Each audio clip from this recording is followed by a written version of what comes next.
ସ୍ଥିତିରେ। କିନ୍ତୁ ସେଇଠି ପ୍ରଭୁ କହୁଛନ୍ତି ଯେ ଯେତେବେଳେ ସେ ଶୋଇ ପଡିଥାଏ କି ମୂର୍ଚ୍ଛିତ ଅବସ୍ଥାରେ ଥାଏ ବା ଏମିତି ବହିର୍ଜଗତ ସହିତ ତାର ଇନ୍ଦ୍ରିୟ ବୋଧର ଯୋଉ ମାର୍ଗ ଗୁଡିକ ସବୁ ବନ୍ଦ ହେଇଯାଇଥାଏ, ଅର୍ଥାତ୍ ତାର ଇନ୍ଦ୍ରିୟ ବୋଧ ଗୁଡିକ ବହିର୍ଜଗତ ସହିତ ସମ୍ପର୍କିତ ନଥାନ୍ତି, ସେତେବେଳେ ତା ଭିତରେ ଚେତନା ନଥାଏ। ଏଇଟା ପ୍ରାଥମିକତା। ପୁଣି ପରବର୍ତ୍ତୀ ସମୟରେ ପ୍ରଭୁ କହୁଛନ୍ତି ଚେତନା ହଉଛି ଗୋଟେ ଏକ୍ସେପସନ, ଏଇଟା ଗୋଟେ ବ୍ୟତିକ୍ରମ। କିନ୍ତୁ ଆକୁ ଆମେ ଯୋଉ ମେଟେରିଆଲ ୟୁନିଭର୍ସ ଆମେ ଦେଖୁଛୁ, ଭୌତିକ ବିଶ୍ୱ, ତାର ଗୋଟେ ରୁଲ ଅର୍ଡର ଭାବରେ ନେଇପାରିବାନି, ତାର ଗୋଟେ ନିତ୍ୟ ବିଧାନ ଭାବରେ ନେଇପାରିବାନି। ଏଇସବୁ କଥା ସବୁ ଯୋଉ କୁହାଯାଇଛି, ଯୋଉ ଯୋଉ ଧାରଣା ଚେତନା ବିଷୟରେ ଦିଆଯାଇଛି, ପ୍ରଭୁ କହୁଛନ୍ତି ଏଗୁଡିକ ସବୁ ଆଦିମ ବା ଫମ୍ପା ଧାରଣା ବା କନଜରଭେଟିଭ ଧାରଣା, ଏଗୁଡିକ ରକ୍ଷଣଶୀଳ ଧାରଣା। ତେଣୁ ଭଲଗାର ବୋଲି ୱାର୍ଡ ୟୁଜ କରୁଛନ୍ତି। ଏବଂ ସେ କହୁଛନ୍ତି କାହିଁକି ନା ୟା ପରବର୍ତ୍ତୀ ସମୟରେ କଣ ହେଇଛି, ଯେତେବେଳେ ଫିଲୋସଫର୍ସ ମାନେ ଏଇ କଥାକୁ ଆକାଉଣ୍ଟକୁ ନେଇଛନ୍ତି, ଯେତେବେଳେ ଉପନିଷଦରେ ଏହାର ବର୍ଣ୍ଣନା କରାଯାଇଛି ଷଡ଼ଦର୍ଶନରେ, ସେତେବେଳେ ଚେତନା ସମ୍ପର୍କରେ ସେମାନେ କଣ ଦେଇଛନ୍ତି ମତାମତ, ସେମାନେ ଆନାଲିସିସ୍ କରି ତାଙ୍କ ଦୃଷ୍ଟିକୋଣରେ କହୁଛନ୍ତି ଯେ ଏମିତିକି ମଣିଷ ଯେତେବେଳେ ସ୍ଲିପ ଅବସ୍ଥାରେ ଥାଏ, ସେତେବେଳେ ତାର ଗୋଟେ କିଛି ଥାଏ ଏମିତି ଯଦ୍ୱାରା ସେ କିଛି ଜାଣିପାରେ। ସଚେତନ ଥିଲେ ଯେମିତି ଜାଣିପାରେ, ସେମିତି ଜାଣିପାରେ। ସେ କିଛିଟା କଣ ପଛରେ କହିବେ, ଏମିତିକି ଷ୍ଟନ୍ଡ ଅବସ୍ଥାରେ, ଡ୍ରଗ୍ଡ ଅବସ୍ଥାରେ ଥିଲେ ବି, ଆମେ ଯୋଉ ଆଗରୁ ଯୋଉ ଅବସ୍ଥା କଥା କହିଲେ, ମୂର୍ଚ୍ଛିତ ଅବସ୍ଥାରେ ଥିବ କି ଇନ୍ଦ୍ରିୟ ବୋଧ ତାର ମାନେ ବହିର୍ଜଗତ ସହିତ ସମ୍ପର୍କ ନଥିବ, ସେ ଏଇସବୁ ସ୍ଥିତିରେ ମଧ୍ୟ ତା ଭିତରେ କିଛି ଥାଏ। ତାମାନେ ସେତେବେଳେ ତାର ବିଙ୍ଗ ମଧ୍ୟ କନସିୟସ ଥାଏ। ଏଇଟା ଆମେ 12 ପାରାଗ୍ରାଫରେ ଏଇଟା ଦେଖିଲେ। ତା ସହିତ ସେ ଯୋଉ ଫିଲୋସଫର ମାନେ ଓଲ୍ଡ ଥିଙ୍କର୍ସ, କହୁଛନ୍ତି ଓଲ୍ଡ ଥିଙ୍କର୍ସ, ସେମାନେ ନିଶ୍ଚିତ ଥିଲେ ଯେ ଆମେ ଯୋଉ ଯାହାକୁ ମାନସିକ ଚେତନା କହୁଛୁ, ଯୋଉଟା ଏଇ ମେଟେରିଆଲ ବଡିରେ ମନ ଯେତେବେଳେ ଜାଗ୍ରତ ଥାଏ, ଯୋଉ ସେଇ ଚେତନା ସେଇ ପ୍ରକାଶ ହୁଏ ବୋଲି କହୁଛୁ, ଏଇଟା ସମୁଦାୟ ଚେତନାର ଗୋଟେ ଛୋଟ ଅଂଶ, ସମଗ୍ର ସଚେତନ ସତ୍ତାର ଗୋଟେ ଛୋଟ ଅଂଶ ବା ବାହ୍ୟ ଆବରଣ ଭାବରେ କୁହାଯାଇ ପାରିବ। ଏଇ ବାହ୍ୟ ଆବରଣଟା ଗୋଟେ ସୁପରଫିସି ବୋଲି କହୁଛନ୍ତି, କିନ୍ତୁ ସର୍ଫେସକୁ ଛାଡିଦେଲେ ତାର ଅଧିକାଂଶ ଅଂଶ କୋଉଠି ଅଛି ନା ନିମ୍ନରେ ଅଛି, ଅଧିଚେତନାରେ ଅଛି ଏବଂ ଅବଚେତନା ମଧ୍ୟରେ ଅଛି। ସୁତରାଂ ଆଉ ଗୋଟେ କଥା ତା ସହିତ ଆଡ ହେଲା, ପ୍ରଭୁ କହିଲେ ଯେ ଆମେ ଯୋଉ କହୁଛେ ଯେତେବେଳେ ମନଟା ମାନସିକ ଚେତନା କେବଳ ବଡିଲି ଷ୍ଟେଟରେ ଅଛି, ସେତେବେଳେ ସେ ଚେତନାକୁ ସର୍ଫେସରେ ସେ ଚେତନା ଅଛି ବୋଲି କହୁଛି, କିନ୍ତୁ ସେଇଟା ଗୋଟେ ବହି ଆବରଣ। ବହି ଆବରଣ ଜାଗ୍ରତ ଅବସ୍ଥାରେ ଅଛି, ସେଇଆକୁ ଚେତନା କହୁଛେ, କିନ୍ତୁ ସେଟା ବହୁତ କମ ଅଂଶ, ସମୁଦାୟ ଚେତନାର ବହୁତ କମ ଅଂଶ। ଆଉ ସେଇ ଯୋଗୁ ଛାଡିଦେଲେ ପୃଷ୍ଠଭୂମିରେ ଯୋଉଗୁଡିକ ଅଛି, ତାକୁ ଛାଡିଦେଲେ ଗ୍ରେଟର ପାର୍ଟ, ଅଧିକାଂଶ ଅଂଶ ଅଧିଚେତନା ଓ ଅବଚେତନା ଭିତରେ ଅଛି। କିନ୍ତୁ ସେଗୁଡିକ ଏତେ ପ୍ରଫାଉଣ୍ଡ ଯେ ମଣିଷ ତା ପକ୍ଷରେ ତାକୁ ମାପିବା ବା ସେଠିକି ଯାଇ ପହଞ୍ଚିବା କେବେ ସମ୍ଭବ ନୁହେଁ, ତା ନିଜ ଦ୍ୱାରା ସମ୍ଭବ ନୁହେଁ। ପୁଣି ଜଡବାଦୀ ମାନେ ମଧ୍ୟ ତାକୁ ଅବଜେକ୍ଟ କରୁଛନ୍ତି। କିନ୍ତୁ ଆମେ ଯଦି ଏଇ ଯୋଉଗୁଡା ଯାହାକୁ ଏଇ ଫିଲୋସଫର ମାନେ ମତ ଦେଲେ, ଯଦି ତାର ଏକ୍ସଟେନସନକୁ ଆକାଉଣ୍ଟକୁ ନବା, ଚେତନାର ପ୍ରସାରଣକୁ ନବା, ଆମେ ସ୍ୱୀକାର କରିବା, ତାହେଲେ ଆମ ମନରେ ଗୋଟେ ଜିଜ୍ଞାସା ଆସିବ କାହା ବିଷୟରେ, ଶକ୍ତି ଆଉ ଶକ୍ତିର କ୍ରିୟାତ୍ମକତା ଉପରେ। ଏଇଟା ହଉଛି ପ୍ରକୃତିରେ ବିଜ୍ଞାନର ଯଥାର୍ଥ ଉଚିତ ମୂଳଦୁଆ। ଆ ଦ୍ୱାରା ଆମେ କଣ କରିପାରିବା, ଏଇ ଭୌତିକତାର ଯୋଉ ସୀମା ବନ୍ଧନ ଅଛି, ସରକମସ୍କ୍ରିପସନ, ତା ଭିତରୁ ସେ ମୁକୁଳିଯିବ। କଣ ଏଇଟା ନା, ସିଏ କହୁଛି କେବଳ ବଡିଲି ଆପିୟରାନ୍ସ ଥିଲେ ଯାଇକି ବା ମେଟେରିଆଲ ଷ୍ଟେଟରେ ଥିଲେ ଯାଇକି ଚେତନାର କଥା କୁହାଯାଇ ପାରିବ, ତାରି ଭିତରେ କେବଳ ଚେତନା ଅଛି। ଆଉ ତାକୁ ଯଦି ଆମେ ତା ବାହାରକୁ ଯିବା, ଚେତନା ନାହିଁ। କିନ୍ତୁ ଏଇଟା ଗୋଟେ ଇଲୁଜନ। କିନ୍ତୁ ପ୍ରଭୁ କହୁଛନ୍ତି ନାଇଁ, ଯେତେବେଳେ ଚେତନାଟା ଏକ୍ସଟେଣ୍ଡେଡ ହେଇଛି ଏବଂ ଆମେ ବାହ୍ୟ ସର୍ଫେସରେ ମାତ୍ର ଅଳ୍ପ କିଛି ଦେଖୁଛୁ, ଅନୁଭବ କରୁଛୁ, ଅଧିକାଂଶ ରହୁଛି ଅଧିଚେତନାରେ, ଅବଚେତନାରେ। ସୁତରାଂ ସେଇ ଯୋଉ ମେଟେରିଆଲ ସର୍କମସ୍ଟାନ୍ସ ଭିତରୁ ଆମେ ବାହାରି ଆସିବା, ମୁକୁଳି ଯିବା। ମୁକୁଳି ଗଲେ ଯୋଉ ମରିଚିକା ଭିତରେ ଆମେ ଭ୍ରମରେ ପଡିଛୁ, ସେ ଭ୍ରମରୁ ଆମେ ଉଦ୍ଧାର ପାଇଯିବା। କେମିତି? ତାକୁ ପରବର୍ତ୍ତୀ ଯେତେବେଳେ ଆମେ 13 ପାରାଗ୍ରାଫକୁ ଯିବା, ସେଥିରେ ଦେଖିବା ଯେ ପ୍ରଭୁ ଏଇ କଥାଟା କେମିତି ଏଷ୍ଟାବ୍ଲିଶ କରିଛନ୍ତି। ପ୍ରଭୁ କହୁଛନ୍ତି ଯେ ଯୋଉ ମେଟେରିଆଲିଜିମ୍ କଣ କହୁଛି ନା, indeed insists that whatever the extension of consciousness, it is a material phenomenon inseparable from our physical organs and not their utilizer but the results. ଯୋଉ ଜଡବାଦୀ ବା ଜଡବାଦଟା ଜୋର ଦଉଛି, ଦାବି କରୁଛି କଣ ନା, ଯୋଉ ଚେତନାର ବ୍ୟାପ୍ତି, whatever the extension of the consciousness, ଚେତନାର ବ୍ୟାପ୍ତି ଯେତେ ହଉନା କାହିଁକି, ଯେତେ ଦୂର ଯାଉନା କାହିଁକି, ତଥାପି ସେ କଣ କରୁଥିବ, it is a matter, it is a material phenomenon inseparable from our physical organs. ତେଣୁ ସେମାନେ କହୁଛନ୍ତି ଏଇ ଯୋଉ ଜଡ ଭୌତିକ ତତ୍ତ୍ୱକୁ ଆମେ ମାନିବାକୁ ପଡିବ। କାରଣ ଜଡବାଦୀଙ୍କ ମତ ଅନୁସାରେ ଆମେ ଏଇ ଯୋଉ ଚେତନାକୁ ସ୍ଥୂଳ ଇନ୍ଦ୍ରିୟ ଠାରୁ ଅଲଗା କରିପାରିବାନି, ଆମେ କଦାପି ଅଲଗା କରିପାରିବାନି। ତାମାନେ ଚେତନା ଆଉ ସ୍ଥୂଳ ଇନ୍ଦ୍ରିୟ ଏମାନେ ପରସ୍ପର ସେପାରେବଲ ନୁହନ୍ତି, ପରସ୍ପର ଠାରୁ ଅଲଗା ନୁହନ୍ତି। ଏଇ ସ୍ଥୂଳ ଇନ୍ଦ୍ରିୟ ଗୁଡିକ କଣ ତାହେଲେ ନା, ଏଇ ସ୍ଥୂଳ ଇନ୍ଦ୍ରିୟ ଗୁଡିକ ପ୍ରକୃତିରେ ଚେତନାର ଯନ୍ତ୍ର ନୁହନ୍ତି, ସେମାନେ ସାଧନ ନୁହନ୍ତି। କିନ୍ତୁ ଚେତନାଟା ହଉଛି ଏ ସ୍ଥୂଳ ଇନ୍ଦ୍ରିୟ ମାନଙ୍କର ଗୁଡିକର ପରିଣାମ, ରେଜଲ୍ଟସ। ମାନେ ମନୁଷ୍ୟର ଜଣେ ଚେତନଶୀଳ ଅବସ୍ଥାରେ ଅଛି, ସେଇଟା କେମିତି ଆମେ ଜାଣିବା? ମନୁଷ୍ୟର ଚେତନଶୀଳ ଅବସ୍ଥାରେ ଥିଲେ ତାର ଯେ କେବଳ ତାର ଶରୀରର କୌଣସି ଗୋଟିଏ ଅଂଶରେ ହବ ତାହା ନୁହେଁ, ତାର ଅର୍ଗାନ ସବୁଠି ଅଛି, ଫିଜିକାଲ ଅର୍ଗାନ। ସିଏ ତାକୁ ବିଭିନ୍ନ ସ୍ଥାନରେ ସେ ସ୍ଥୂଳ ଇନ୍ଦ୍ରିୟର ସେଇ ଜାଗାରେ ସିଏ ପ୍ରକାଶିତ ହବ, ତାର ପରିଣାମଟା ଦେଖାଯିବ ଆମକୁ। କିନ୍ତୁ ନିଜେ ସିଏ ଯନ୍ତ୍ର ନୁହେଁ, ସିଏ ସୃଷ୍ଟି କରୁନାହିଁ ଚେତନାକୁ, ସେଇଟା ହଉଛି ଇମ୍ପୋର୍ଟାଣ୍ଟ। ସିଏ କରୁନାହିଁ, କିନ୍ତୁ ତା ମାଧ୍ୟମରେ ଚେତନାଟା ପ୍ରକାଶିତ ହଉଛି। ସେ ଇନ୍ଦ୍ରିୟ ମାନେ ସେ ଚେତନାଟିକୁ ପ୍ରକାଶିତ କରୁଛନ୍ତି। এইটা হচ্ছে প্রভু କହିବା କଥା ଯେ ଏଇଟା ମେଟେରିଆଲିଷ୍ଟିକ ମାନେ ବା ଜଡବାଦୀ ମାନେ ଏଇଟାକୁ ଦାବି କରୁଛନ୍ତି। ସେ କହୁଛନ୍ତି ତମେ କହୁଛ ଯେ ଚେତନା ବହୁତ ବ୍ୟାପ୍ତ ହେଇଛି, ସିଏ ଅଛି ମଗ୍ନ ଚେତନାରେ, ସିଏ ଅଛି ଅବଚେତନାରେ, ଆଉ ଅଳ୍ପ କିଛି ସର୍ଫେସରେ ଅଛି, ସେ ମନ କ୍ଷେତ୍ରରେ କାର୍ଯ୍ୟ କରୁଛି ସେଇ ଜଡ ଆଧାରରେ। କିନ୍ତୁ ସେ ଯେତେ ଦୂର ଏକ୍ସଟେନସନ ହଉନା କାହିଁକି, କିନ୍ତୁ ଜଡ ତତ୍ତ୍ୱ କହୁଛି, ଭୌତିକ ତତ୍ତ୍ୱ କହୁଛି ଏ ଚେତନାକୁ ଆମେ ସ୍ଥୂଳ ଇନ୍ଦ୍ରିୟ ଠାରୁ ଅଲଗା କରିପାରିବାନି। ଯଦିଓ ସେମାନେ ସୃଷ୍ଟି କରୁନାହାନ୍ତି, କିନ୍ତୁ ପରିଣାମଟା ତାଙ୍କ ମାଧ୍ୟମରେ ପ୍ରକାଶିତ ହଉଛି, ଚେତନାଟା ସ୍ଥୂଳ ଇନ୍ଦ୍ରିୟ ଦ୍ୱାରା ପ୍ରକାଶିତ ହଉଛି। ଜଣେ ଯେତେବେଳେ ଚେତନଶୀଳ ଅଛି, ତାର ଯେକୌଣସି ଅଂଶକୁ ନେଲେ, ତାମାନେ ଯେତେବେଳେ ସେ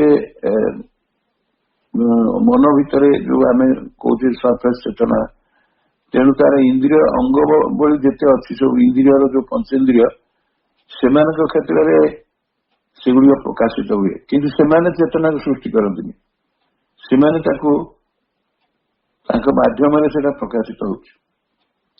କେମିତି ତାକୁ ପୁଣି ପ୍ରଭୁ କହୁଛନ୍ତି ଦିସ୍ ଅର୍ଥୋଡକ୍ସ କଣ୍ଟେନସନ। ଅର୍ଥୋଡକ୍ସ ମାନେ ଏଇଟା ଗୋଟେ କନଜରଭେଟିଭ ବା ଗୋଟେ ରକ୍ଷଣଶୀଳ କଣ୍ଟେନସନ, ମାନେ ଗୋଟେ ମତ। ଏଇ ଯୋଉ ରୁଢିବାଦୀ ବା କନଜରଭେଟିଭ ବିବାଦ ବା ଗୋଟେ ରକ୍ଷଣଶୀଳ ମତ, କଣ ଏ ରକ୍ଷଣଶୀଳ ମତ? ଏଇ ଯୋଉ କଥାଟି ସେମାନେ କହିଲେ ଯେ ଜଡବାଦୀ ମାନେ କହିଲେ ଯେ ଚେତନାକୁ ସ୍ଥୂଳ ଇନ୍ଦ୍ରିୟ ଗୁଡିକୁ ଆମେ ଅଲଗା କରିପାରିବାନି, ଦେଖିପାରିବାନି।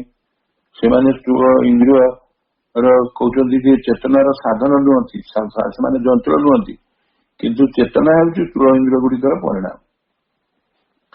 ଏଠି ପ୍ରଭୁ କହିଲେ ଏଇଟା ଗୋଟେ ଅର୍ଥୋଡକ୍ସ କଣ୍ଟେନସନ, ଏଇ ଯୋଉଟା ରକ୍ଷଣଶୀଳ ମତ ଏଇଟା however is no longer able to hold the field against the tide of increasing knowledge। ଏଇଟା ଯୋଉ ସମୟରେ ସେମାନେ କହୁଥିଲେ ଜଡବାଦୀ ମାନେ, ସେଇ ସମୟ ପାଇଁ କିଛି କେତେକାଂଶରେ ସେଟା ଗ୍ରହଣୀୟ ଥିଲା, କିନ୍ତୁ ପରବର୍ତ୍ତୀ ସମୟରେ ଯେତେବେଳେ ଜ୍ଞାନ ବିଜ୍ଞାନର କୁ ପ୍ରସାର ଲାଭ କଲା, ବିଶେଷ କରି ଉପନିଷଦ, ଷଡ଼ ଦର୍ଶନ, ତା ସହିତ ମଧ୍ୟ ସାଇନ୍ସ ତାଳ ଦେଇକିରି ତା ଲ ଅଫ କଜ ଆଣ୍ଡ ଇଫେକ୍ଟ, ସେ ସବୁ ତାର ଦୃଷ୍ଟିକୋଣରୁ ଯେତେବେଳେ ବେଦାନ୍ତ ଏମାନେ ଯେତେବେଳେ ଆଗେଇ ଗଲେ, ସେତେବେଳେ ଦେଖାଗଲା ଯେ ଏଇ ଯୋଉ ରୂଢିବାଦୀ ରକ୍ଷଣଶୀଳ ମତଟି ସେ କ୍ରମେ ତାକୁ ବ୍ରହ୍ମପୂର୍ଣ୍ଣ ବୋଲି ପ୍ରମାଣିତ କରାଗଲା, ତାକୁ ଆଉ ଗ୍ରହଣୀୟ ହେଲାନି ସେ। କାହିଁକି ନା ଏଟା ଏକ୍ସଟେଣ୍ଡେଡ ଏତେ ହେଇଗଲା ଯେ କନସେପ୍ଟ ଗୁଡାକ ସବୁ ପୁରା ଟିକିନିକି କରି ତାକୁ ଅନୁସନ୍ଧାନ କଲା ଏବଂ ତାକୁ ବିଶ୍ଳେଷଣ କଲା, କରିବା ଦ୍ୱାରା କାରଣ ନଲେଜ ଧୀରେ ଧୀରେ ବଢିଲା। ତାକୁ ପ୍ରଭୁ କହୁଛନ୍ତି ଯେ however is no longer able to hold the field against the tide of increasing knowledge। ଏଇ ଯୋଉ ଜ୍ଞାନର ପ୍ରସାର ହେଲା, ବର୍ଦ୍ଧିତ ହେଲା, ତାକୁ ଗୋଟେ ଜୁଆର ସାଙ୍ଗରେ ତୁଳନା କରୁଛନ୍ତି। ଯେଉଁ ଜୁଆରଟା ହଠାତ୍ ସମୁଦ୍ରରେ ମାଡି ଆସେ, ତାକୁ କେହି ବନ୍ଦ କରିପାରନ୍ତିନି, ସେଇଭଳିଆ ଅବସ୍ଥା ଆସିଲା ଯେତେବେଳେ ଜ୍ଞାନର ବିକାଶ ହେଲା, ଜ୍ଞାନ ବିଜ୍ଞାନର ସବୁ ବର୍ଦ୍ଧିତ ପ୍ରସାର ଯେତେବେଳେ ହେଲା, ସେତେବେଳେ ଏଇ ଅର୍ଥୋଡକ୍ସ ମତାମତ ଗୁଡାକ ଅବସୋଲ୍ୟୁଟ ହେଇଗଲା। Its explanation are becoming more and more inadequate and strained। ତେଣୁ ସିଏ ଯାହା ଯାହା ସବୁ ଏକ୍ସପ୍ଲାନେସନ ଦେଇଥିଲେ ସେଗୁଡିକ ଧୀରେ ଧୀରେ ଅଧିକ ସଂକୁଚିତ ହେଇଗଲା ଏବଂ ଅଯଥେଷ୍ଟ ହେଇଗଲା। ଇନଆଡୁକେଟ ମାନେ ଅଯଥେଷ୍ଟ ହେଇଗଲା ଏବଂ ଷ୍ଟ୍ରେନ୍ଡ ବି ହେଇଗଲା, ସଂକୁଚିତ ହେଇଗଲା ଧୀରେ ଧୀରେ। ସେ ଯୋଉ ବ୍ୟାଖ୍ୟା ଦେଇଥିଲେ, ଯୋଉ ଯୁକ୍ତି ଦେଇଥିଲେ, ସେଇଟା ପ୍ରମାଣିତ ହେଲା।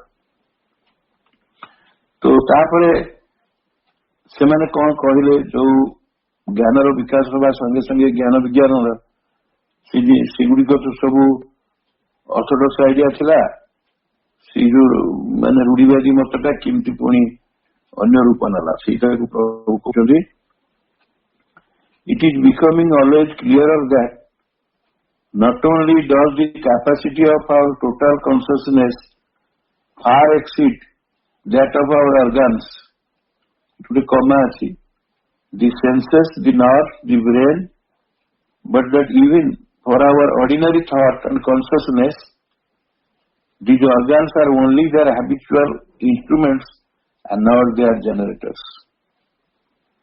ब्यूटिफुल कथा प्रभु कहले जे आमे जिते समग्र चेतना भूमिटा को नबा, तार प्रकृत सामर्थ्य जा आमर जिते अंग प्रत्यंग सब अच्छी, से सेकेंड पार्ट आरंभ कर फास्ट कनेक्ट करी। तेणु आम भितर जिते शरीर इंद्रिय अच्छी, नाड़ी चक्र अच्छी, मस्तिष्क अच्छी, सी सब गुड़िक से गोटे सामर्थ्य अच्छी। तेणु समग्र चेतना भूमि जी सामर्थ्य आम जो अंग प्रत्यंग नहीं गढ़ीचु, तार जो इंद्रिय सब, तार जो स्नायु गुड़िक, तार मस्तिष्क, तार सामर्थ्य ठारू अनेक गुण, केवल जो अनेक गुण बेसी ता नुहे, मात्र आमर जो नित्य नैमित्तिक भावना और चेतनार क्षेत्र में ऑर्डिनरी थॉट एंड कॉन्शियसनेस मत ये सब शारीरिक साधन जे दुईकर केवल एक अभ्यस्त साधन क्षेत्र, आगुड़िकर चेतना जनक बा सृष्टिकर्ता कदापि नुहति। ये सत्यटी क्रम अधिक रु अधिक स्पष्ट लगे कथा मुझे सहज कर कहूँ। चेतना भूमि समग्र चेतना भूमि सामर्थ्य अनेक बेसी आमर सब जो क्रिया को नियंत्रण करे व्यक्तिर व्यक्तिर तार अंग प्रत्यंग जिते सब इंद्रिय अच्छा, तार स्नायु, तार मस्तिष्क, यही ही प्रकृत में कारखाना, छोट बड़ कारखाना सब एम सब सामर्थ्य अच्छी। तेणु सी याकर जी सामर्थ्य अच्छी, समग्र चेतना भूमि सामर्थ्य ताठर अनेक गुण बेसी। से आम जो दैनंदिन भावना चेतना यू क्षेत्र में आम सब जो नौचु, that even for our ordinary thought and consciousness, these organs are only their habitual instruments, not their generators। ତେଣୁ ଆମେ ଯେତେବେଳେ ଏଇ ଶରୀରର ସାଧନା ନଉଛୁ, ଶରୀର ଯନ୍ତ୍ର ଗୁଡିକ ନଉଛୁ, ସେତେବେଳେ ସେଇଟା ଗୋଟେ ଅଭ୍ୟସ୍ତ ସାଧନାର କ୍ଷେତ୍ର। ସେଗୁଡିକରେ ସୃଷ୍ଟିକର୍ତ୍ତା ଚେତନା ନୁହେଁ, ସେଗୁଡିକ ତାଙ୍କର ଅଭ୍ୟସ୍ତ ସବୁ ଯନ୍ତ୍ର ସେ ବା ଅଭ୍ୟସ୍ତ ସାଧନ କ୍ଷେତ୍ର ବୋଲି କୁହାଯିବ।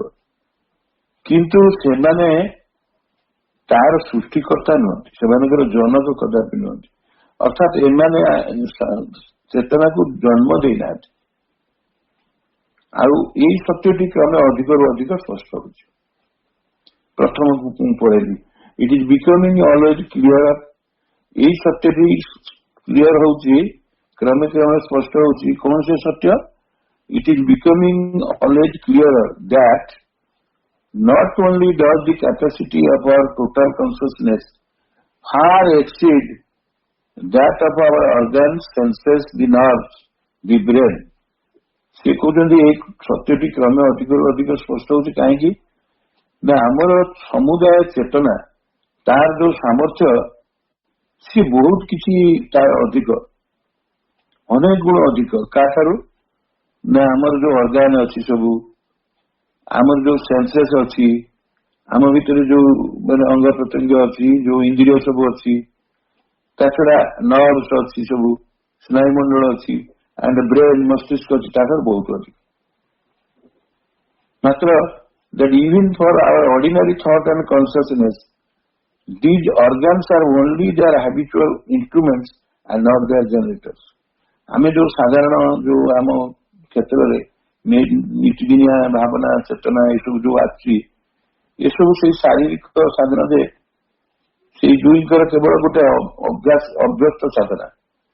ସେଗୁଡିକକୁ ଚେତନାର ଜନକ ନୁହନ୍ତି ସେମାନେ, ଚେତନାକୁ ସେମାନେ ଜନ୍ମ ଦେଇନାହାନ୍ତି। ଏଇ କଥାଟିକୁ ଆମକୁ ଗ୍ରହଣ କରିବାକୁ ପଡିବ, କଦାପି ନୁହନ୍ତି। ତାହେଲେ କଣ ସିଏ ତ ବର୍ତ୍ତମାନ କୋଶ୍ଚିନ୍ ଉଠିବ, ଆମେ ଜାଣିଛୁ ଡକ୍ଟର ମାନେ କହନ୍ତି ଯେ ବ୍ରେନ ର ଫଙ୍କସନ ହଉଛି ଯେ Bai product of the consciousness. କିନ୍ତୁ ଏଠି ପ୍ରଭୁ ଯୋଉଟା ବୁଝଉଛନ୍ତି, ମାନେ ବୈଜ୍ଞାନିକ କନସେପ୍ଟ ବା ଦର୍ଶନର ବା ଫିଲୋସଫିର ବା ମେଟାଫିଜିକାଲ କନସେପ୍ଟ ବା ଇଭେନ୍ ଏମାନେ କହୁଛନ୍ତି ଯେ କନସିୟସନେସ୍ ୟୁଜେସ୍ ଦି ବ୍ରେନ୍।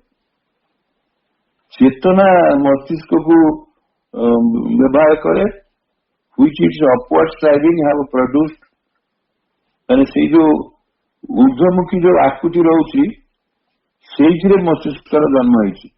ଚେତନା ମସ୍ତିଷ୍କକୁ ଖାଲି କାମରେ ଲଗଉଛି, uses the brain. Brain has not produced, କିନ୍ତୁ ମସ୍ତିଷ୍କ ଚେତନାକୁ ଜନ୍ମ ଦେଇନି। Nor does it use the consciousness, ବା ସିଏ ମସ୍ତିଷ୍କ କଣ କରିନି, ଚେତନାକୁ ମସ୍ତିଷ୍କ କାମରେ ଲଗେଇନି। କିନ୍ତୁ ଆମେ ଜାଣିଛୁ ଡକ୍ଟର ମାନେ କହନ୍ତି ଯେ ବାଇ ପ୍ରଡକ୍ଟ ଅଫ କନସିୟସନେସ୍, କି ମସ୍ତିଷ୍କର କ୍ରିୟାଟା ସବୁ ତାର ବାଇ ପ୍ରଡକ୍ଟ ଚେତନାର। କିନ୍ତୁ ଏଠି ପ୍ରଭୁ କହୁଛନ୍ତି ଯେହେତୁ ଚେତନାର ଊର୍ଦ୍ଧ୍ୱମୁଖୀକୁ ଯାଏ, ନିଜର ଆକୃତି ଦ୍ଵାରା ଯାଏ, ସେ ତାପରେ ଯାଇ ମସ୍ତିଷ୍କର ଜନ୍ମ ନିଏ। ତାମାନେ ଚେତନାଟା ଇନକନସିଏଣ୍ଟରୁ ଉଠି ଉଠିକି ଆସୁଛି, ଧୀରେ ଧୀରେ ସେ ଆସୁଛି ଜଡ ଚେତନାରୁ ପ୍ରାଣ ଚେତନା ପର୍ଯ୍ୟନ୍ତ, ପ୍ରାଣରୁ ମନ ପର୍ଯ୍ୟନ୍ତ। ଆଉ ମନର ତ ଲାବୋରେଟୋରୀ ହଉଛି ମସ୍ତିଷ୍କ, ତାପରେ ମସ୍ତିଷ୍କ ଯାଇ କାର୍ଯ୍ୟ କରୁଛି। ଏବଂ ସେଇ ମସ୍ତିଷ୍କର ଆକୃତି ଆଉ ଊର୍ଦ୍ଧ୍ୱମୁଖୀ ଯୋଉ ଚୈତନ୍ୟ ଦୃଷ୍ଟିରୁ ସେ ଜନ୍ମ ନେଇଛି। ତାମାନେ ଚେତନା ପ୍ରକୃତିରେ ମସ୍ତିଷ୍କକୁ ଜନ୍ମ ଦେଇଛି, କାମ ଲଗାଉଛି। କିନ୍ତୁ ମସ୍ତିଷ୍କ ଚେତନାକୁ ଜନ୍ମ ଦେଇନି, ବା ମସ୍ତିଷ୍କ ଚେତନାକୁ ମଧ୍ୟ କାମରେ ଲଗାଉନି। କେତେ ବ୍ୟୁଟିଫୁଲ କଥା ପ୍ରଭୁ ଆମ ଭିତରେ ଯୋଉଟା ଟର୍ସିଟର ବି ଅଛି, ଏଗୁଡାକୁ ସବୁ କ୍ଲିୟର କରୁଛନ୍ତି। ଆଉ ଯୋଉ ସେଣ୍ଟେନ୍ସ ଟା ବର୍ତ୍ତମାନ କହୁଛନ୍ତି, ଏଇଟା ଆପଣଙ୍କୁ ପୁରା ଟର୍ସିଟର ବି ପକେଇଦବ। କଣ କହୁଛନ୍ତି ପ୍ରଭୁ? There are even abnormal instances which go to prove that our organs are not entirely indispensable instrument, that heartbeats are not absolutely essential to life any more than the breathing nor the organized brain cells to thought. ये की कथा, ये कथा कोठू पाइले? हम तो जानिथिलु heartbeat न चलले मरियो, ଆଉ ନିଶ୍ୱାସ ପ୍ରଶ୍ୱାସ ନନେଲେ ସିଏ ମରିବ। ବ୍ରେନ୍ ସେଲ୍ ଗୁଡାକ ଡେଡ୍ ହେଇଗଲେ ବି ମରିବ। ତା ଭିତରେ ନା ଭାବନା ଆସିବ କିଛି ଆସିବନି। ଇଏ କିନ୍ତୁ କଣ କହିଲେଣି ଯେ ଦେୟାର ଆର୍ ଇଭେନ୍ ଆବନର୍ମାଲ ଇନଷ୍ଟାନ୍ସେସ୍, ମାନେ ଏମିତିଆ ଗୋଟେ ସବୁ ଅଛି ଇନଷ୍ଟାନ୍ସେସ୍ ଅଛି ସେଠି କଣ ହଉଛି ପ୍ରକୃତରେ। ସେ କହୁଛନ୍ତି ଯେ ବ୍ୟୁଟିଫୁଲ କଥା କହୁଛନ୍ତି। ସେ କହୁଛନ୍ତି which go to the prove that our organs are not entirely indispensable instruments। ଆମର ଯୋଉ ଅଙ୍ଗ ପ୍ରତ୍ୟଙ୍ଗ ସବୁ ଅଛି ସେମାନେ ଅପରିହାର୍ଯ୍ୟ ନୁହନ୍ତି, ଅପରିହାର୍ଯ୍ୟ ନୁହନ୍ତି ଜମା।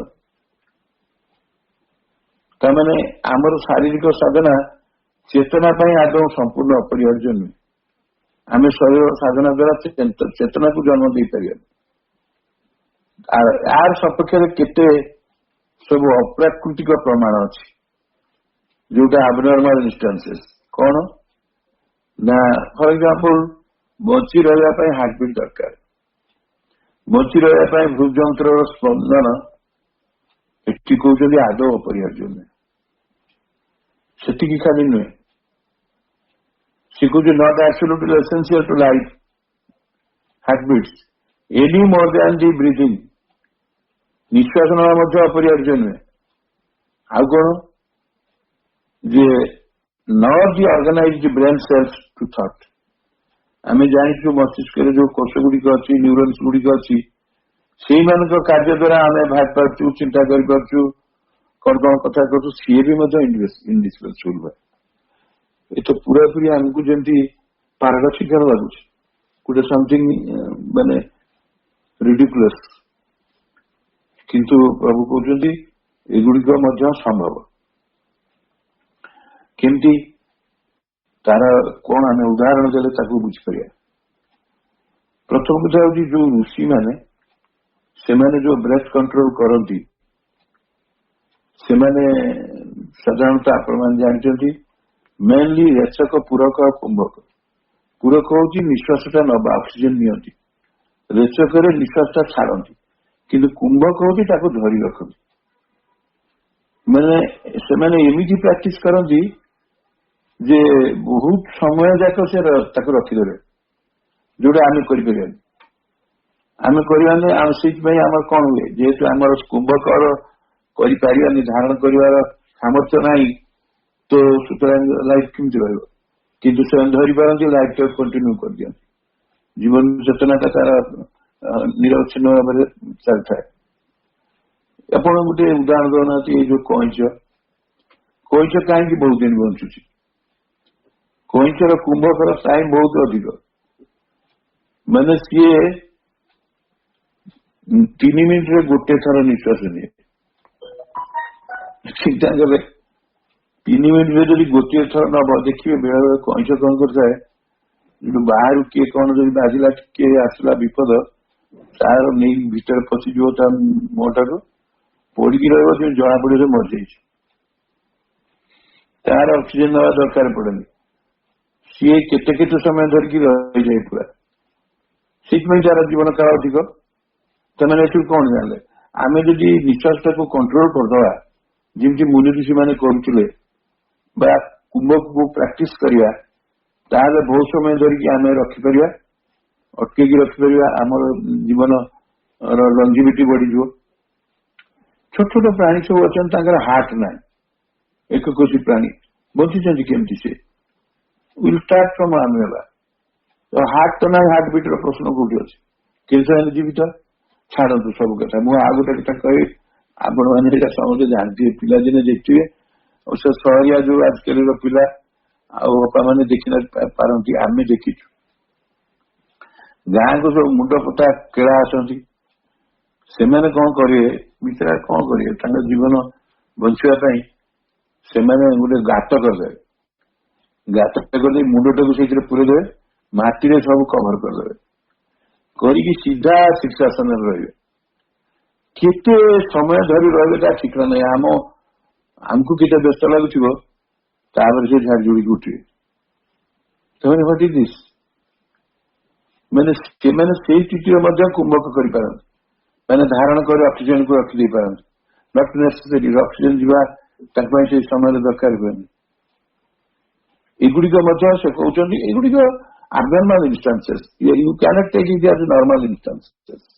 এইটা কেবল আমাকে গোটে প্রমাণ করা নিয়েছি সেই দৃষ্টিରୁ ସେ କହୁଛନ୍ତି କାହିଁକି ପ୍ରମାଣ କରିବାକୁ ନିଆଯାଇଛି ନା ଆମେ ଇଣ୍ଡିସ୍ପେନ୍ସିବଲ ବୋଲି କହୁଛେ ଏଇ ଦୃଷ୍ଟିରୁ ଯେ reverse is not true heartbeat ହଉଥିଲେ ଜୀବନ ଅଛି ଜୀବନ ନାହିଁ ମାନେ ହାର୍ଟବିଟ୍ ହଉନଥିବ ବନ୍ଦ ହେଇଯାଇଥିବ ତା ନୁହେଁ ଜୀବନ ଥିବ ହାର୍ଟବିଟ୍ ବି ଥିବ ଯେମିତିକି ଏମାନଙ୍କ କ୍ଷେତ୍ରରେ ହେଇଛି ସେଇ କଥାଟାକୁ ପ୍ରଭୁ ଆହୁରି ସୁନ୍ଦର ଭାବରେ କହୁଛନ୍ତି ସେ ନ୍ୟୁରନର ଫଙ୍କସନ ଦରକାର ନାହିଁ ତୁମର ମାନେ ସ୍ନାୟୁର ଫଙ୍କସନ ଦରକାର ନାହିଁ ହାର୍ଟବିଟ୍ର ଆବଶ୍ୟକତା ନାହିଁ ଆଉ ଯୋଉ ପୂରକ ରେଚକର ଆବଶ୍ୟକତା ନାହିଁ ଚାଲିଥିବ କିନ୍ତୁ କୁମ୍ଭକରେ ସେ ରଖିଥିବ ଅଟକେଇକି ରଖିଥିବ ତାକୁ ଆଉ ଯୋଉ ପର୍ଯ୍ୟନ୍ତ ଅକ୍ସିଜେନ ଅଛି ମରିବ କେମିତି ସେ ଯେମିତି ଆମେ କଣ କରୁଛୁ ମାନେ ନେଇଯାଉଛୁ ଆଇସିୟୁରେ ରଖୁଛୁ ସେଠି ଅକ୍ସିଜେନ ଦିଆହଉଛି ନା ଆଉ ଆର୍ଟିଫିସିଆଲ ତାକୁ କୋଉଠି ଦିଆହଉଛି ସିଏ ତ ଏଇ ସାଧାରଣ ନେଚର ଭିତରେ ପ୍ରକୃତି ଭିତରେ ଅଛନ୍ତି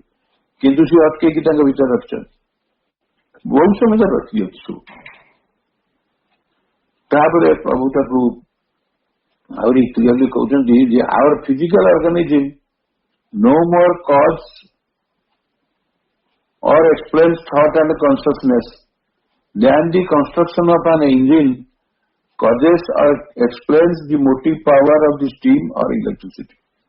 ଦେଖନ୍ତୁ କଥା ଗୁଡାକୁ ଟିକେ ଭଲକି ଶୁଣିବା ଭଲକି ବିଚାର ବି କରିବା ଆମର ଯୋଉ ଶରୀରର ଯନ୍ତ୍ର ସବୁ ଅଛି ସେମାନେ କାରଣ ନୁହନ୍ତି no more cause or explains the thought and consciousness ସେମାନେ ଚେତନା କଣ ଭାବନା କୋଉଠୁ ଆସିଲା କଣ କଲା ତାର ଓରିଜିନ ବିଷୟରେ ସେମାନେ ତାର କାରଣ କଣ ଏଗୁଡିକୁ ସେ ଏକ୍ସପ୍ଲେନ କରିପାରିବେନି ଫିଜିକାଲ ଅର୍ଗାନିଜିମ୍ ତା ଥ୍ରୁରେ ଏକ୍ସପ୍ରେସନ ହବ ଏକ୍ସପ୍ରେସ କରିବ କିନ୍ତୁ ସେ କରିପାରିବେନି କେମିତି ତାର ଗୋଟେ ବ୍ୟୁଟିଫୁଲ ଏକ୍ସାମ୍ପଲ କମ୍ପାରିଜନ ଦେଇଛନ୍ତି କହୁଛନ୍ତି the construction of an engine causes or explain the motive power of steam or electricity ଆମେ ଗୋଟେ ଇଞ୍ଜିନ ନଉଛେ ସେ ଇଞ୍ଜିନରେ ଆଇଦର ବାଷ୍ପ ୟୁଜ କରୁଛେ ନହେଲେ ବିଦ୍ୟୁତ ଶକ୍ତି ୟୁଜ କରୁଛେ କିନ୍ତୁ ସେ ଇଞ୍ଜିନ କି ଦେଖିକିରି ଆମେ ବିଦ୍ୟୁତ ଉପରେ ଧାରଣା ନେଇପାରିବା କି ଇଲେକ୍ଟ୍ରିସିଟି କି ବୁଝିହବ କିମ୍ବା ବାଷ୍ପକୁ ବୁଝିହବ ମାନେ ଇଞ୍ଜିନ ସାହାଯ୍ୟରେ ଯେମିତି ଫିଜିକାଲ ଅର୍ଗାନିଜିମ୍ କଜ ନୁହେଁ ଥଟ୍ ଅଫ କନସିୟସନେସ୍ କୁ ବୁଝି ପାରିବନି ସେଟା ବୁଝି ପାରିବନି ଏକ୍ଜାକ୍ଟଲି ସେଇଆ ମନେ କରନ୍ତୁ ଆମେ ଗୋଟେ ଛୋଟିଆ କଥା କହୁଛୁ ଫ୍ୟାନ ଟେ ଚାଲୁଛି ଫ୍ୟାନ ଗୋଟେ ଯନ୍ତ୍ର ସିଏ ଚାଲୁଛି ଇଲେକ୍ଟ୍ରିସିଟି ଦ୍ୱାରା ଇଟ୍ ଇଜ ଟ୍ରୁ କିନ୍ତୁ ଇଲେକ୍ଟ୍ରିସିଟି କଣ ସେ ଫ୍ୟାନ କହିପାରୁଛି ଫ୍ୟାନ ଯୋଉ ଆମେ କହିବା ସୁଇଚ ଅନ୍ କଲେ ଇଲେକ୍ଟ୍ରିକ କରେଣ୍ଟ ଫ୍ଲୋ କଲେ ଚାଲିବ କିନ୍ତୁ ଇଲେକ୍ଟ୍ରିସିଟିଟା କଣ ଫ୍ୟାନ ତ କହିଦଉନି ନା କିଛି କଥା ଛାଡି ଦିଅନ୍ତୁ ଆମେ ଗୋଟେ ବୋତଲରେ ପାଣି ନେଇଛୁ ତ ପାଣି ଆଉ ବୋତଲ ଭିତରେ ସମାନ କିଛି ବୋତଲ ପାଣିର କଜ ହେଇପାରିବ ପାଣି ଅଲଗା ପାଣି ବିଷୟରେ ଆମେ ଧାରଣା କଣ ନବା ପାଣି କେମିତି କଣ କରି ଡିଫରେନ୍ସ କିନ୍ତୁ ବୋତଲରେ ପାଣିଟା ଧାରଣ କରୁଛି ବୋତଲ ଭିତରେ ପାଣିଟା ରହିଛି କିନ୍ତୁ ଆମେ ତାର ଏଭିଡେନ୍ସ ଏଥିରୁ ପାଇବାନି ଇଞ୍ଜିନରୁ ଆମେ ଯୋଉ ଇଲେକ୍ଟ୍ରିସିଟି ବା ଯେମିତି ବାଷ୍ପ ବିଷୟରେ କୌଣସି ଏଭିଡେନ୍ସ ପାଇବାନି ବା ବ୍ୟାଖ୍ୟା କରିପାରିବାନି ଠିକ ଏକ୍ଜାକ୍ଟଲି ସେଇଭଳିଆ ଆମର ଯୋଉ ଶରୀର ଯନ୍ତ୍ର ସିଏ ଆମର ଚିନ୍ତନ କଣ ଚେତନା କଣ ତାକୁ କୌଣସି ବ୍ୟାଖ୍ୟା ବା ପରିଚୟ କେବେ ବି ଦେଇପାରିବନି ତାପରେ କହୁଛନ୍ତି ତାର କାରଣ ହଉଛି କଣ ଦି ଫୋର୍ସ ଇଜ ଆଣ୍ଟେରିୟର ଶକ୍ତିଟା ଆଗ ନଟ୍ ଦି ଫିଜିକାଲ ଇନଷ୍ଟ୍ରୁମେଣ୍ଟ ତାପରେ ଯାଇ ଯନ୍ତ୍ର ପ୍ରଥମ ହଉଛି ଶକ୍ତି ଗୋଟେ ଯନ୍ତ୍ର କେବଳ ଯନ୍ତ୍ରଟାକୁ ରଖିଦେଲେ ତା ଭିତରେ ଶକ୍ତି ନଥିଲେ ସେ କଣ କରିବ ଇଟ୍ ୟୁଜଲେସ୍ ତା କର୍ମ କିଛି କାମ କରିପାରିବନି ତେଣୁ force is anterior and not the physical instrument. Physical instrument anterior way cannot produce force. It cannot produce consciousness. It सब सेवड़ा कोई करियो physical instrument. तेणु आग शक्ति तापर जाई यंत्र. इटा हमरो 13 पाराग्राफ. किछि अनुसार ଆମେ 14 ପାରାଗ୍ରାଫ ବି ଯିବା ନହେଲେ ସରେ ହେବନି କାଲି ସୁଦ୍ଧା 15 ସରେ ଦେବି 14 ରୁ କିଛି କରିବି ଆଜି 10 ମିନିଟ୍ ଟିକେ ଆପଣ ମାନେ ମୋ ସହିତ ସହଯୋଗ କରନ୍ତୁ। ତାପରେ ପ୍ରଭୁ 14 ପାରାଗ୍ରାଫରେ କହୁଛନ୍ତି ମୋମେଣ୍ଟାସ୍ ଲଜିକାଲ କନସିକ୍ୱେନ୍ସ ଫଲୋ। ଗୋଟେ ମହତ୍ୱପୂର୍ଣ୍ଣ ନିଷ୍କର୍ଷରେ ଆମେ ଆସିକି ପହଞ୍ଚିବା। କଣ ସେ ନିଷ୍କର୍ଷ? ଏଗୁଡା ତ ଏତେ ଆଲୋଚନା ପର୍ଯ୍ୟାଲୋଚନା ବିଶ୍ଳେଷଣ କେତେ କେତେ କଥା ଆମେ କହିଗଲେଣି। ବର୍ତ୍ତମାନ ପ୍ରଭୁ କହୁଛନ୍ତି ଗୋଟେ ନିଷ୍କର୍ଷରେ ପହଞ୍ଚିବା ଯୋଉଟା କି ମହତ୍ୱପୂର୍ଣ୍ଣ। କେତେ ଗୁଡେ ନିଷ୍କର୍ଷ କଣ ସେ? ପ୍ରଥମେ କହୁଛନ୍ତି in the first place we may ask whether, since even mental consciousness exists where we see in animation and inertia, it is not possible that even in material objects a universal subconscient mind is present, although unable to act or communicate to itself to its surface for want of organs. ଆମେ ୟାକୁ ଗୋଟି ଗୋଟି କରି ଭାଙ୍ଗି ଭାଙ୍ଗିକି ଦେଖିବା। In the first place we may ask, ପ୍ରଥମେ ଆମେ ହୁଏତ ଗୋଟେ ପ୍ରଶ୍ନ ପଚାରିବାକୁ ଇଚ୍ଛା କରିବା। କଣ? ଦ୍ୱିତୀୟରେ ସେ କହୁଛନ୍ତି ଯେ ଆମେ ଯାହାକୁ ଜୀବନହୀନ ଜଡ ବୋଲି ଦେଖୁଛୁ, ଆମେ ଯାହାକୁ ଜୀବନହୀନ ଜଡ ବୋଲି ଦେଖୁଛୁ ସେ କଣ? ସେଠାରେ ଯୋଉ ମାନସିକ ଚେତନା ବିଦ୍ୟମାନ ରହିଛି। ତେଣୁ ଭୌତିକ ପଦାର୍ଥ ଗୁଡିକରେ ମଧ୍ୟ ବିଶ୍ୱଗତ ଅବଚେତନ ମନ ବିଦ୍ୟମାନ। ଏପରିକି ଏକ ସମ୍ଭାବନାକୁ କାହିଁକି ଅସମ୍ଭବ ବା ଅଯୌକ୍ତିକ ବୋଲି କୁହାଯିବ? ଆମେ ତ ଆଗରୁ ଆଲୋଚନା କଲେ ସୁପ୍ତ ଅବସ୍ଥାରେ ହଉ ମୂର୍ଚ୍ଛିତ ଅବସ୍ଥାରେ ହଉ ସବୁଥିରେ ଚେତନା ଅଛି। ଏଠି ସେ କହୁଛନ୍ତି ଆମେ ଯୋଉଟାକୁ ଭାବୁଛେ ଜଡଟାରେ ଜୀବନ ନାହିଁ, କିନ୍ତୁ ସେଠି ମାନସିକ ଚେତନା ଗୋଟେ ବିଦ୍ୟମାନ ହେଇକି ରହିଛି। How it is? mental consciousness exists where we see inanimation and inertia, ମାନେ ସେ ଜୀବନହୀନ ଜଡ କିନ୍ତୁ ସେଥିରେ ମାନସିକ ଚେତନା ରହିଛି। ତାପରେ କଣ କହୁଛନ୍ତି ନା it is not possible that even in material objects a universal subconscious mind is present. ତେଣୁ ଭୌତିକ ପଦାର୍ଥ ଗୁଡିକରେ ମଧ୍ୟ ବିଶ୍ୱଗତ ଅବଚେତନ ମନ ବିଦ୍ୟମାନ। ଏପରି ଏକ ସମ୍ଭାବନାକୁ କାହିଁକି ଆମେ ଅସମ୍ଭବ ବା ଅଯୌକ୍ତିକ ବୋଲି କହିବା? କାହିଁକି ଏଟା ଅସମ୍ଭବ ବୋଲି କହିବା? ତା ଅର୍ଥ ଏଇ ଯେତେ ଭୌତିକ ପଦାର୍ଥ ଅଛି ସେଥିରେ ବିଶ୍ୱଗତ ଯୋଉ ଅବଚେତନ ମନ ଯେ ବିଦ୍ୟମାନ, ଇଏ ଆର ସମ୍ଭାବନା ନାହିଁ, କାହିଁକି ବା ସମ୍ଭବ ହବନି, ବା ଏଇଟା କାହିଁକି ଅଯୌକ୍ତିକ ବୋଲି କହିବା? ତାପରେ although unable to act or communicate to itself to its surface for want of organs, ଯଦିଓ ସେମାନେ ଉପଯୁକ୍ତ ସାଧନର ଅଭାବରୁ ଏହି ଅବଚେତନ ମନ ସକ୍ରିୟ ହୋଇପାରୁନି। ଅବଚେତନ ମନର ଇନଷ୍ଟ୍ରୁମେଣ୍ଟ କାହିଁ, ସାଧନ କାହିଁ, ବା ସିଏ ଉପରି ଭାଗକୁ ଆସିପାରୁନି। ଆମେ ଜାଣିଛୁ ଉପରି ଭାଗକୁ ଆସିଲା ମାନେ ଆମେ ମନ କ୍ଷେତ୍ରରେ ଦେଖିଲେ ସେଠି ଚେତନା ଅଭିବ୍ୟକ୍ତ ହେଇପାରିବ, ଉପରି ଭାଗକୁ ବା ପ୍ରକାଶିତ ହେଇପାରିବ। ଯେହେତୁ ଅବଚେତନ ମନ ସକ୍ରିୟ ହୋଇପାରୁନାହିଁ, କଣ ଉପଯୁକ୍ତ ଯନ୍ତ୍ର ନାହିଁ, ତାର ସାଧନ ନାହିଁ, କାହାର? ଅବଚେତନର। এই ଅବଚେତନ ମନ ସକ୍ରିୟ ହୋଇପାରୁନାହିଁ ବା ଉପର ଭାଗକୁ ଅପ୍ରକାଶିତ ହୋଇପାରୁନାହିଁ। ମାତ୍ର ଦେଖନ୍ତୁ ଇଣ୍ଟରେଷ୍ଟିଂ, ମାତ୍ର ତଥାପି ବିଦ୍ୟମାନ, ମାତ୍ର ତଥାପି ବିଦ୍ୟମାନ। ଆମେ କୌଣସି ପ୍ରକାର ତାକୁ ଡିଟେକ୍ଟ କରିପାରିବାନି। There is no detector. ସିଏ ଯେ ଅବଚେତନ ମନ ସକ୍ରିୟ ହେଇନି ବୋଲି ଆମେ ଜାଣୁଛେ ଯେ ହେଇପାରୁନି, ପ୍ରକାଶ ହେଇପାରୁନି, କିନ୍ତୁ ଅଛି ସେ। ଯେମିତି ମନେ କରନ୍ତୁ ଗୋଟେ କାଠ ଭିତରେ ଅଗ୍ନିର ସମ୍ଭାବନା ଅଛି, କିନ୍ତୁ ସେଇ କାଠକୁ ୟୁଜ କରି ତା ଦେହରେ ରଞ୍ଜକ ଲଗେଇକିରି ଆମେ ଯୋଉ ଦିଆସିଲି କାଠଟି ମାରୁଛେ ସେଠୁ କିଏ ବାହାରୁଛି? ଅଗ୍ନି ବାହାରୁଛି। ଏମିତି ଗଛ, ଆଉ ଗୋଟେ ଗଛ, ବଣରେ ଗଛ ସହିତ ଗଛ ସଂଘର୍ଷ ହଉଛି, ଫ୍ରିକ୍ସନ ହଉଛି, ଟେମ୍ପରେଚର ଅଧିକ ହେଇଯାଉଛି, ସେତେବେଳେ ସେ ନିଆଁ ବାହାରୁଛି ସେଥିରୁ। ତେଣୁ ଜଳ ଭିତରେ ସମ୍ଭାବନା ଅଛି। ଅତି ସହଜ କଥା ନଉନାହାନ୍ତି, ଗୋଟେ ଯେକୌଣସି ବସ୍ତୁ ନିଅନ୍ତୁ, ଚାଉଳକୁ ନଉନାହାନ୍ତି, ଉପରୁ କଣ ଜଣା ପଡୁଛି ଚାଉଳ ଭିତରେ ଭାତର ସମ୍ଭାବନା ଅଛି? ସେଗୁଡା ପ୍ରକ୍ରିୟା ଦ୍ୱାରା ସେ ବାହାରୁଛି ନା।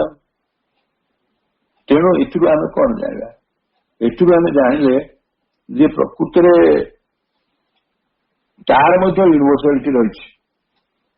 ତାର ଯୋଉଟାକୁ ଆମେ ଭାବୁଛେ ବିଶ୍ୱଗତ ଅବଚେତନ ବୋଲି, ବିଶ୍ୱଗତ ଅବଚେତନ ମନରେ ମଧ୍ୟ ବିଦ୍ୟମାନତା ବା ସେ ବିଦ୍ୟମାନ, ତଥାପି ଯଦିଓ ତାର ଉପଯୁକ୍ତ ଯନ୍ତ୍ର ନାହିଁ, ଅଭାବ ତାର, ବା ତାର ଯୋଉ ଅବଚେତନ ମନଟା ବି ସକ୍ରିୟ ହେଇପାରୁନି, ଉପଯୁକ୍ତକୁ ଆସିପାରୁନି, ସେ ଅନ୍ତର୍ନିହିତ ହେଇକି ଅନ୍ତର୍ଗତ ହେଇକି ରହିଛି, କିନ୍ତୁ ତଥାପି ସେ ବିଦ୍ୟମାନ।